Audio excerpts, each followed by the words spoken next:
નમસ્કાર મિત્રો, સ્વાગત છે તમારું આપ સૌની સિયારી ચેનલ ગુજરાતી સાહિત્ય વિદ નિકુંજ યુટ્યુબ ચેનલમાં. હું નિકુંજ પરમાર આપ સૌનું તહેલી સ્વાગત કરું છું મિત્રો. તો આજના વિડીયોમાં વાત કરવાની છે. આજ રોજ તારીખ 5/1/2025ના રોજ પેન્શનરો અને નિવૃત્તિ કર્મચારીઓ માટે પેન્શનને લઈને આવે મોટા સમાચાર. જો તમે પેન્શનધારક છો તો તમારા માટે આ વિડીયો ઉપયોગી બનશે. વિડીયો શરૂ કરતાં વોટ્સઅપ ચેનલ ટેલિગ્રુપ બંને બનાવે છે, લિંક પર ડિસ્ક્રિપ્શન મૂકું છું, અવશ્ય જોઈન થઈ જજો. તમને આ ચેનલ પર સરકારી કર્મચારી, નિવૃત્ત કર્મચારી, પેન્શનધારક બાબતે, તેનો પગાર બાબતે, પેન્શન બાબતે, ડીએ, ડીઆર, એચઆરએ, અન્ય કોઈ પણ અપડેટ આવે, હરેક અપડેટ આપણી આ ચેનલમાં પ્રોવાઈડ કરવામાં આવશે. તો આપણી આ ચેનલને એટલે કે મિત્રો ગુજરાતી સાહિત્ય વિદ નિકુંજ ચેનલને સબસ્ક્રાઈબ કરીને બેલ આઇકન બટન દબાવવાનું ભૂલશો નહીં. તો ચાલો જાણીએ મહત્વની અપડેટો. તો મિત્રો, નિવૃત્તિ કર્મચારી પેન્શનધારક માટે ખૂબ જ મહત્વની અપડેટ આવી છે આજ રોજ તારીખ 5/2025ના રોજ. તો ચાલો જાણીએ વિગતવાર માહિતી. સૌપ્રથમ મિત્રો, 7મો પગાર પંચ ડીએ વધારો, કેન્દ્રીય કર્મચારીઓ માટે રાહતના સમાચાર આવી રહ્યા છે. એવું માનવામાં આવે છે કે સરકાર ટૂંક સમયમાં ડીએ વધારવા જઈ રહી છે.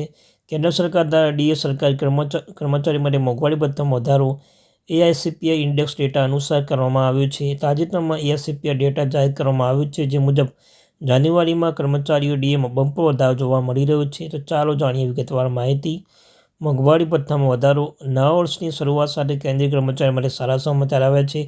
હવે ટૂંક સમયમાં જે સરકાર કર્મચારી આપવા માટે ડીએ, ડીઆર, એલઆઈસ હાઇક અપડેટમાં વધારો કરી શકે છે. આ ડીએ વધારો કારણે કર્મચારીઓના ઘણો ફાયદો થશે, જ્યારે તેમના પગારમાં પણ બમ્પર વધારો જોવા મળી શકે છે. એવું માનવામાં આવે છે કે સરકાર દ્વારા કરવામાં આવેલા વધારાને કારણે પેન્શનધારકોને ઘણો ફાયદો થશે. તેમને મોંઘવારી ભથ્થામાં રાહત મળશે. 2025ની શરૂઆતમાં ઘણા ફાયદો થશે. જેમ કે મિત્રો, કર્મચારી પેન્શન વર્ષની શરૂઆતમાં જ કેન્દ્ર સરકાર તરફથી ઘણા લાભો મળવાના છે. કર્મચારી 2025ના કોઈ સારા સમાચાર મળી શકે છે. કર્મચારીને મોંઘવારી ભથ્થામાં વધારવાની જાહેરાત આ વર્ષમાં પ્રારંભિક મહિનામાં જ થઈ શકે છે. સરકારી કર્મચારી પેન્શનની હાલમાં તેની આતુરતાએ રાહ જોઈ રહ્યા છે. તે પ્રમાણે પગાર વધશે. તો મિત્રો, કર્મચારીઓના 7મા પગાર પંચ હેઠળ ઘણા લાભો મળવાની અપેક્ષા છે. સરકાર દ્વારા AICPI index, all India consumer price ઇન્ડેક્સના આધારે ડીએની ગણતરી કરવામાં આવશે. આ વખતે જાન્યુઆરી 2025નો ડીએ એઆઈસીપીઆઈ ઇન્ડેક્સ 2024ના એઆઈસીપીઆઈના ઇન્ડેક્સના જુલાઈથી ડિસેમ્બર 2024ના ડેટા અનુસાર કરવાનું છે. નવેમ્બર અને ડિસેમ્બર આંકડાઓ હજુ આવ્યા નથી. તેમના આવ્યા બાદ ડીએ વધારાનો આંકડો પર તૈયાર થઈ જશે. તો આટલો વધારો જાન્યુઆરીમાં થઈ શકે છે. જો આપણે ઓક્ટોબર 2024 સુધી એઆઈસીપીઆઈ આંકડા વિશે વાત કરીએ તો જાન્યુઆરી 2025માં ડીએ 3% સુધી વધારો થઈ શકે છે. કારણ કે ઓક્ટોબર 2024માં એઆઈસીપીઆઈ 144 પર હતો. જો કે નવેમ્બર અને ડિસેમ્બર આંકડા હજુ જાહેર કરવામાં આવ્યા નથી. જો આ બંને મહિનામાં આંકડો 145 આસપાસ આવશે તો તેના કારણે જાન્યુઆરીમાં ડીએ વધીને 56% વધી શકે છે.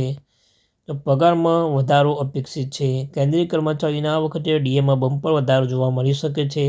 AICPI all India consumer price ઇન્ડેક્સના આધારે સરકાર નવા વર્ષમાં ડીએ જાન્યુઆરી 2025નો ડીએ 53% વધારીને 56% થઈ શકે છે. જો કે કર્મચારીના ડીએમાં કેન્દ્રીય કર્મચારી ઉપડેટ સમાચારમાં 3% વધારો કરવામાં આવે છે. તો તેના કારણે કેન્દ્રીય કર્મચારીના વાર્ષિક પગારમાં નોંધપાત્ર વધારો થઈ શકે છે. મોંઘવારી ભથ્થામાં 10%નો વધારો બાદ કેન્દ્રીય કર્મચારી અન્ય ભથ્થામાં વધારો થશે.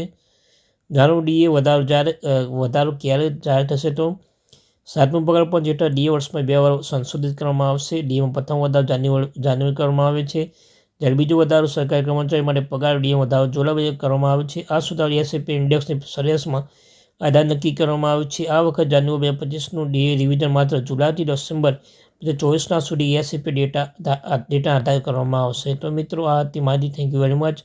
તો મિત્રો, ગુજરાતી સાહિત્ય વિદ નિકુંજ ચેનલને સબસ્ક્રાઈબ કરી દો, લાઇક કરીને બાજુવાળું બેલ આઇકન બટન દબાવી દો. રોજના રોજ આવી માહિતી તમને મળતી રહેશે. તો થેન્ક યુ વેરી મચ.